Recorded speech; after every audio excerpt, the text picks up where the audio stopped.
Greetings and bienvenue, Midnight Crew. Thank you for returning to this broadcast, and welcome to new viewers joining us for the first time. If you like a video, then feel free to subscribe. Hello, X. I want to tell you about how badgers saved my life in Nawats. Be me, 3 years ago. Wild camping in Kent, southeast England. Middle of summer, hot as F. Bottle of wine, chorizo kebab over a small fire. Shit is cash. Get in my hammock. No tarp, because despite what you might think, it can go weeks without raining here during summer. Because I went to bed half drunk, I forgot to tie my food bag in a tree. Watch a woman doing asthma on the phone. And fall asleep. Wake up to the sound of rustling. Grab my light, shine it over my bag. 2 huge badgers rooting through it trying to steal my breakfast. Another 2 watching them. Tell them to fuck off. They ignore me. Go to get out of the hammock and they nope away. Subsequent events make me feel bad about this. Wake up the next morning. Toast some brioche on the fire. Spread Nutella on it equals profit. Not much forage that time of year. Go off in search of set. Find an entrance nearby. These guys were sleeping underneath me the whole time. Go to the brook to fetch water. Strange smell, kind of like rotten vegetables. Used to smelling dead animals. But this is weird. Similar but not exactly the same. Get an uneasy feeling. Out of the corner of my eye I see movement across the stream. Sudden feeling of fear. Like impending doom rather than panic. Hurry back to camp with water. As I walk, the feeling passes. I think that it was totally irrational. Less than 2 miles to get out of the forest to the main road. Totally safe. Area densely populated. I should be more concerned about a dog walker stumbling on me and reporting me to the landowner. Decide to work out. Then watch a movie. Solar cell charging my phone battery the whole time. While away the day until it's time for dinner. Evening comes, getting hungry. Leave camp to fetch tinder for the night before it gets dark. Have to hike up to where there are birch trees. As soon as I leave camp, I get the sinking feeling again. Try to put it to the back of my mind. Tell myself to stop being a little coward. Go down into the valley and then up the other side. I know birch trees are near the top of the ridge, but can't find them. Almost get turned around, even though it's still plenty light out. Feeling of fear steadily gets worse. On the verge of panic. Keep seeing, hearing things. Little noises, flashes of movement. Smell that smell again. Rotting cabbage. Block drain. Literally stumble into a birch tree. Peel some loose bark and get the hell out of there. Run back down into the valley. By now the sun has dipped below the brow of the hill. Tree line is dark. See figure inside. Instantly I know it's not a person. Too tall, too hunched over. Shit self. Frozen in place. No idea what to do. Praying that it's just some guy on stilts or something. Decided to draw my knife and scream at it. It advances towards me. I just caught a glimpse of it in more detail. All I really see is teeth. Lots of teeth. I turn and sprint down towards the brook. I can hear thumping footsteps behind me. Not a young man anymore, getting tired. Turn my head and it's striding after me. Big, dark, hunched over. Small horns. Teeth. Look down. It's a badger. There's a fucking badger running beside me. We get to the brook. Run alongside for a bit until badger jumps in. Water comes up to his belly and he splashes along. Not knowing what else to do, I follow. He jumps up the bank. I leap up, hear things crash into water behind me. I can hear it breathing. Badger looks back for a split second, then runs off even faster. I try my hardest to follow. Running uphill. Lungs and legs burning, terror the only thing driving me on. Realize this guy is leading me back to camp. See 3 huge badgers in the path ahead. They step aside and let me and badger bro past. But stay facing down the path. I ran a little further to my fire and hammock. Turn back to see other badgers running towards where I came from. Hear loud screeching roar. With thrashing and banging. Obviously a fight. I grab my knife and stick and charge into battle. This motherfucker is huge. Has 1 badger in one hand, obviously crushed to death. While others are going at it like little black and white whirlwinds, frenziedly tearing chunks of furry black flesh off of the bastard. Must be 8 or 9 badgers all over this thing. Fucking up its legs. I scream another battle cry and kick the gunt right in the guts. It hardly moves and lashes back at me. This thing towers over me, maybe 8 feet tall. The smell is overpowering. Ignoring the badgers momentarily, it swings at me with a large, black hand. Once, twice, 3 times, while advancing, trying to take my fucking head off. I dodge back, swinging my knife at it. By some miracle I connect and the knife partially severs its hand. It screams in pain.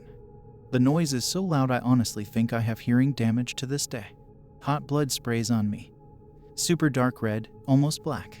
Sensing their chance, the badger's pouch once actually jumps up its body and latches onto its throat. It turns, trying to shake them off.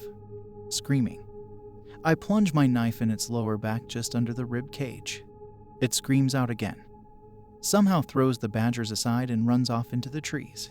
Badgers and I retreat. I light a big fire. We sit there all night keeping watch. We share all my food. I even let them lick Nutella straight out of the jar. It's a long, strange night. I get tired. Every time I pass out, one of them nudges me awake. Dawn comes and they slink away. I pack up and leave. Go to my car. Within half an hour I sat in Costa drinking coffee. Totally traumatized, in disbelief. Keep thinking it must have been a dream. Slowly convince myself that I imagined the whole thing. Just then, 8 out of 10 cutie pie Punjabi barista comes up and, very embarrassed, asks me to leave because customers have complained about the smell. Oh sorry, it must be the smoke from my campfire. She shakes her head. Typical Sikh, very polite and caring even to a stranger. Oh, pardon me for saying that, but you don't smell of smoke. Wait, what? But I've been camping in those woods at the back of the village. She frowns, her huge brown eyes genuinely concerned. Smells more like rotten food to me. Listen, do you need help? Is there someone I can call? My face went. Apologized profusely and run out of there. Drove home in a daze. Unpacked gear. Knife covered in black blood. Never told anyone. What's the point? I still visit the Badgers set once a week and leave chorizo and a brioche. Never saw the monster again though.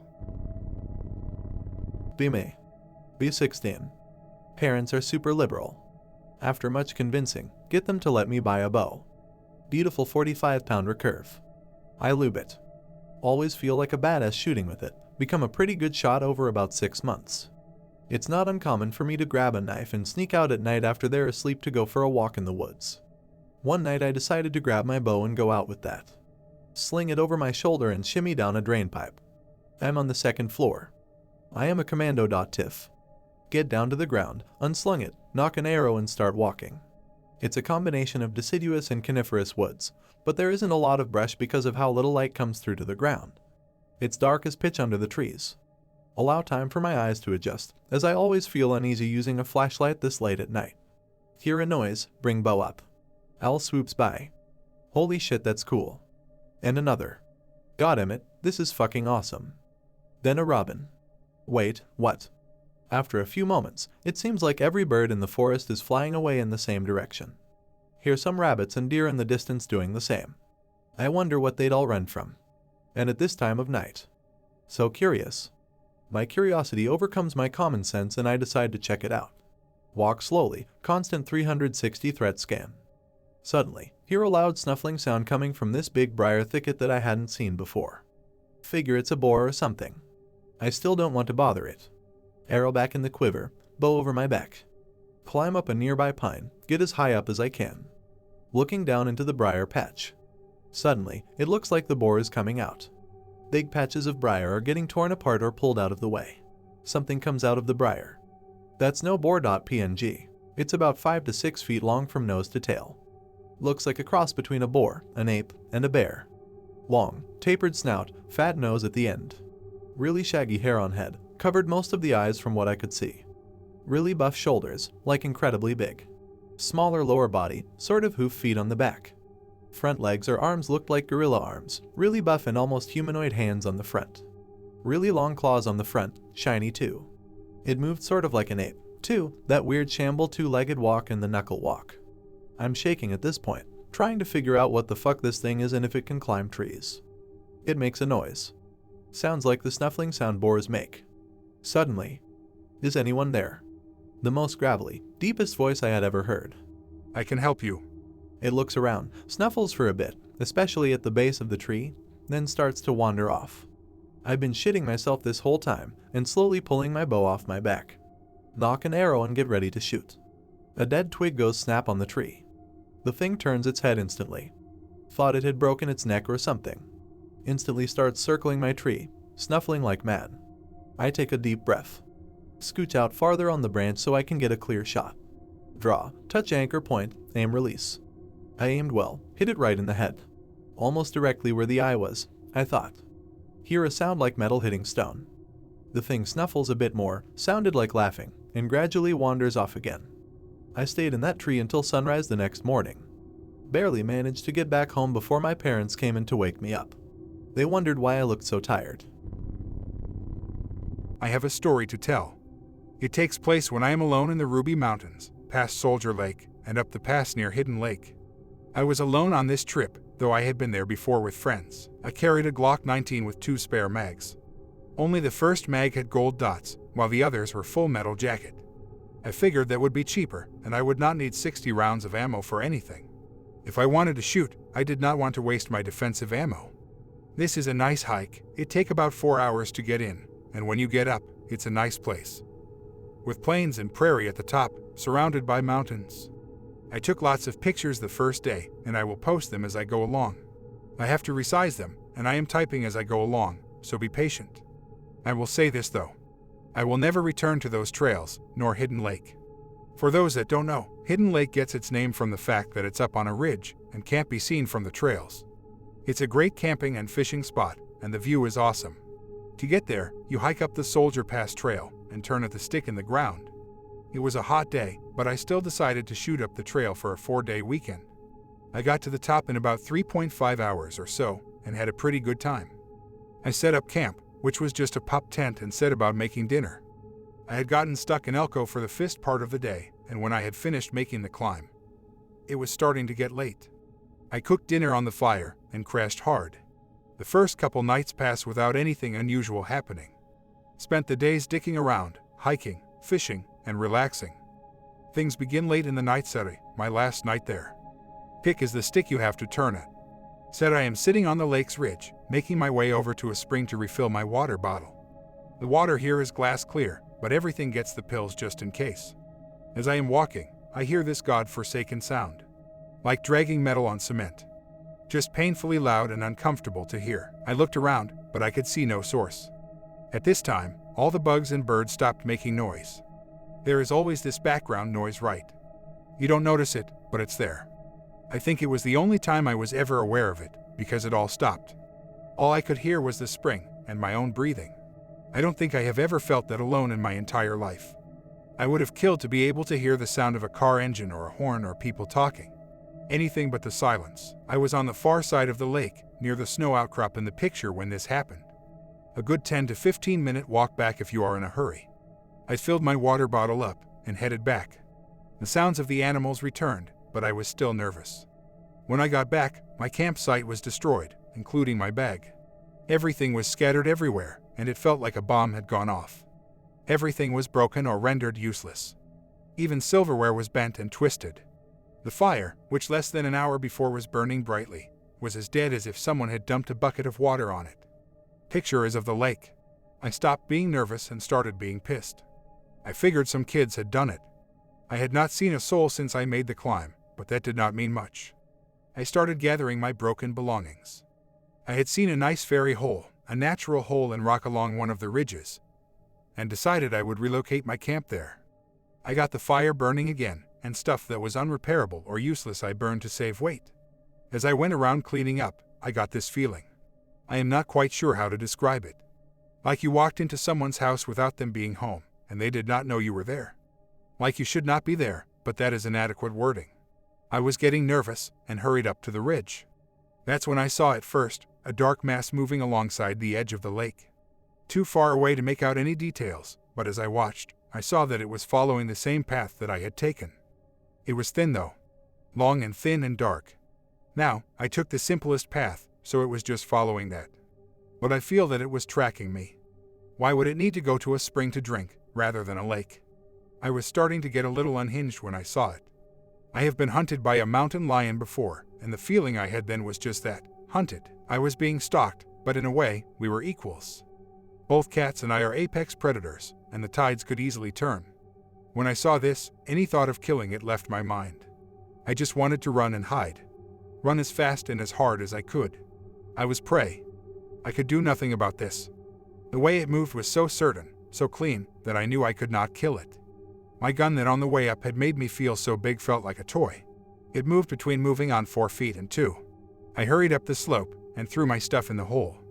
I used rocks and the broken tent stakes and poles to barricade one end of it. The side ended in a drop-off, and I pulled rocks and other debris to the other side. I curled up in a ball and lodged myself in the hole, clutching my pistol in one hand and a pocket knife in the other. I could hear rocks shifting outside, further down the slope. I heard something get up the slope and start squeaking around. It was this squeak mixed with a hiss. Through the few holes I had left, I could see flashes of dark matted fur. It had small dark eyes, thin long snout, almost badger-like. Tapered. I could not breathe. I could hear claws clicking on the rocks not 10 feet away. It searched around outside for about half an hour, and then left. The rest of the night I could hear rocks shifting as something moved around on them. I think it knew I was there, but did not see me as a threat of any kind. I never slept that night. In the morning I left, and have not been back since. Sorry, no epic combat ending, just me hiding. I don't like those mountains anymore. I don't know what lurks up there, in those thin passes. Maybe it was just a critter of some sort, and my imagination ran with it. I don't know. It sounds cliché, but going through these pictures made me kinda nervous by themselves. I don't like to tell this story, and it's the first time I told it to Kay.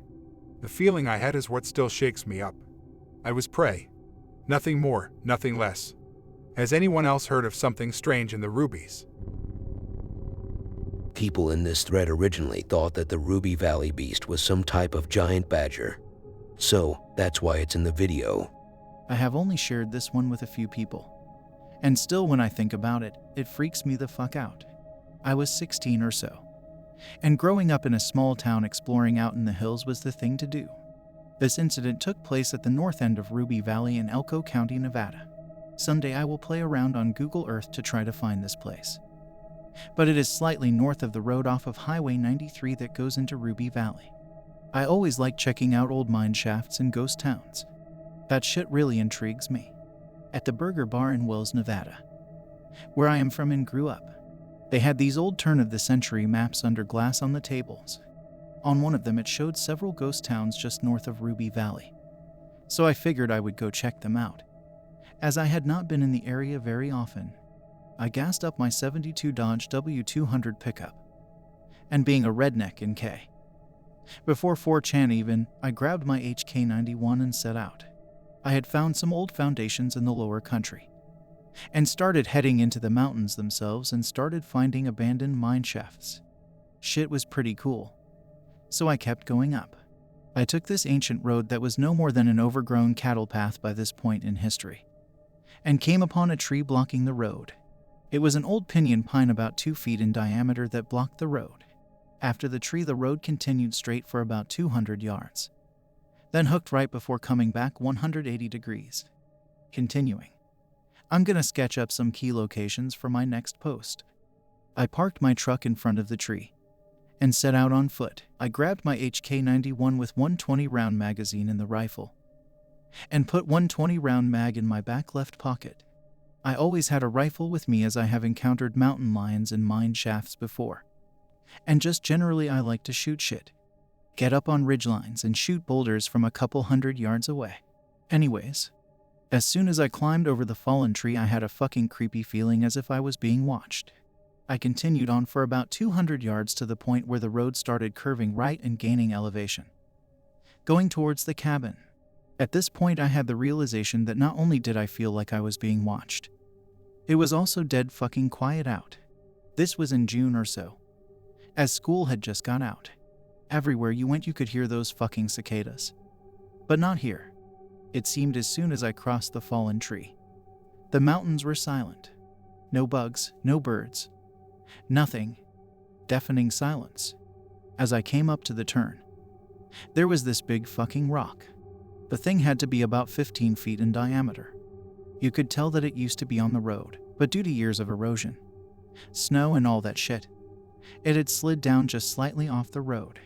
It seemed to be red limestone, or something like that. It stood out since they are not that common in this area. I looked at the rock and you could tell that there were carvings in it at some point in time. Due to weathering though, whatever was carved on it had been worn off. I kept walking up the road, being creeped out like fuck. But I really wanted to check out the old cabin, as it was pretty obvious no one had been here in quite a while. At this point I was probably 3 hours off-road to get to this point. I got up to the cabin, and as far as abandoned houses and cabins in Nevada go, this one was in pretty good shape. All of the glass on the windows was still intact, and there were remnants of curtains behind the windows. By this point there was something in the back of my mind telling me that I should be going. I went into the cabin, and that is where I started to get the feeling that something was off. Most cabins you find out in the middle of nowhere in Nevada are barren. Nothing really left. Maybe a bit of broken furniture. This one was completely furnished. Time had taken its toll, but everything was still there. What was left of an old mattress and bedding was still there. There were plates and other cookware throughout the house, along with tattered clothing and personal effects such as a chest, faded pictures, and the like. What really creeped me the fuck out was the dinner table. It was set for 4 people. Dinner plate, glasses, and silverware. This was the first cabin I had ever found that was in this condition. It was as if whoever resided here had just up and left everything behind. I felt like I should not be in the cabin, and went outside to see if I could find the mine shaft or anything else. Once I was out the door, I decided to chamber around on my HK91. The sound of me racking around and echoed through the canyon, and broke the silence, as little of a thing as it was. This calmed my nerves very slightly. Directly behind the cabin was a well. It was still intact, and as I got closer, it sounded like there was noise coming from it, like a slight breeze rustling through it. When I got within about 30 feet of it, I started to smell something. It smelled absolutely fucking putrid. Definitely something had died in the well. The smell of decay was heavy in the air, with an acrid copper scent that tore at my nostrils. I did not want to get any closer to the well, and started walking towards the left, where I could see the opening to a mine shaft up on the hill. The closer I got to it, I could start feeling a breeze coming out of it. This is not really uncommon if you have explored mine shafts before, as the breeze could be coming in from another opening for the mine. But the thing was, it was perfectly calm, as far as I could see. There were no trees moving or any signs of wind. As I got closer, another thing that struck me as odd was the breeze coming out of the shaft was hot. Most of the time it is cool, as most mine shafts maintain a constant temperature. The closer I got to the shaft, the slower I moved towards it. Nothing since I crossed the fallen tree seemed right. The closer I got to the opening of the mine shaft, the more of a feeling of dread and being watched I got. I got within about 15 feet of the shaft when the fucking smell hit me. It was the smell of decay and copper, but much stronger than the well. Right then all of my spidey senses started going off. I had to get out of there. I started turning left to book it out of there when I saw a dark shadow moving in the opening of the mine shaft. Whatever it was, it appeared to be crouched down to fit in the mine shaft. Most mine shafts I have been in have 8 to 10 feet ceilings. At first I thought it was a mountain lion, then I remembered how big the fucking shafts were. My mind raced trying to think WTF it was. It was too big to be a black bear, which are rare in northeast Nevada. I nearly froze with panic, and it slowly kept coming towards the opening of the mine shaft. It was probably within 10 feet of the opening, and the light was starting to show whatever the fuck it was covered from head to toe in grayish-brown fur. Then it fucking screamed. It was unlike anything I have ever heard in my fucking life. My ears were ringing from it. I flipped into panic mode and did what any good redneck would do. I fucking shot it. I pulled up my HK91, placed the front blade on what appeared to be its center mass, and ripped off 5 rounds as fast as I could accurately shoot. If you have ever shot big game with a large caliber rifle, you know the sound when you connect with something. I had 4 solid thwunks in 1 round that went high. This made it scream even louder than it had, in pain. At this time I started hearing more, and separate screams coming from over in the well, and in the hills above the mine shaft. I started running down the hill as fast as I fucking could. in the tree line above the road, approximately 75 to 125 yards. I could see fast movement. Rocks were tumbling down the hill and there were several other screams. From the mine shaft I could hear the wailing of whatever the fuck I had shot. Whatever it was. I had definitely connected and it was hurting. Whatever it was up in the tree line, they were running from tree to tree on all fours, getting closer to me. As I ran towards the rock I was shooting in the general vicinity of the movement on the top of the hill. By the time I got to the limestone rock, I had expended the 20-round mag in the rifle. I ripped it out and put in my spare magazine, chambered a round, and started sprinting towards the fallen tree. Approximately 200 yards away by now, I kept glancing back and whatever they were staying in the trees. I could make out their masses and fur, but they would not stay in the open. I got back to the fallen tree and ate shit trying to jump over it. I got up off my ass, fired between 12 to 15 rounds at the closest movement, which was approximately 50 yards away from now. I heard a few rounds connect and it started screaming louder. Between the screaming and gunshots, my ears were damned near dear. I opened the door of my truck and got the fuck in and started it up as fast as I could. Backing up to turn around, I damned near put my truck down in the canyon. As I started going forward to leave on the road I came in on was when I finally got a look at one of them. It was crouched over with its front feet on the tree. It was covered from head to toe in grayish-brown fur, with long slender fingers with claws tipping off the fingers. The back of it was hunched, and the face was slender, most closely resembling that of a badger, but with sunken eyes. It was shaking its head back and forth, and it sounded like it was attempting to speak, but it was so garbled. And with the noise of my truck I could not make out WTF it was. I averaged 50 to 60 miles per hour on a shitty dirt road that I had done 15 on the way. I did not slow down or stop until I got back to the pavement. By now I was so shaken I had to stop and collect myself. I got back to town and was in a bit of shock. My dad had been a guide in the Ruby Mountains for about 20 years. He asked me how my trip went and where I went.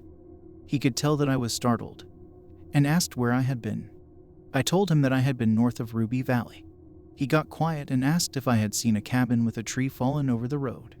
I told him yes. He looked me in the eyes and told me that is somewhere I should never go again, especially alone. We never spoke about it again after that. I have never been back there. Part of the reason is I live in western Nevada now. But in the back of my mind there is something that is telling me I should go back. And one day I do want to go back. This was back in 2001, before camera phones. And I was too broke to afford a digital camera. I want to go back with a camera, preferably a GoPro on my helmet, and with several friends that are armed. Just something about there, even with the shit I experienced, is drawing me back. One day, I will go back. I guess I need closure on what happened that day. Definitely want to make it back out there with at least 4-5 people well fucking armed, that is for damn sure. Still to this day it gives me goosebumps thinking about this shit. I tried researching it a bit a few years past, asking some old timers, and one of them told me a story about the Rubies. I will be quick on it. During the 40s and 50s the Army Air Corps operated out of the Wendover Air Base. Every now and then during shit weather a B-25, B-17 or B-29 would smack the Rubies due to poor visibility. Some of the local ranchers got recruited to help the military go up to a crash site during the winter to recover the body. Rancher I was talking to told me that it took them about 3 days to get up to where this crash was on horseback and recover the bodies. He said when they got to the wreckage, all of the crew members were laid out, side by side, next to each other in a clearing in the wreckage. Many of them had severed limbs, and it was apparent all died on impact. Somehow, they ended up laid out next to each other. This was at nearly 10,000 feet elevation too. I hope that you enjoyed tonight's broadcast. If you enjoyed tonight's story, then please subscribe to the channel, as more green texts will appear daily. A new broadcast will appear when the clock strikes midnight Central Time.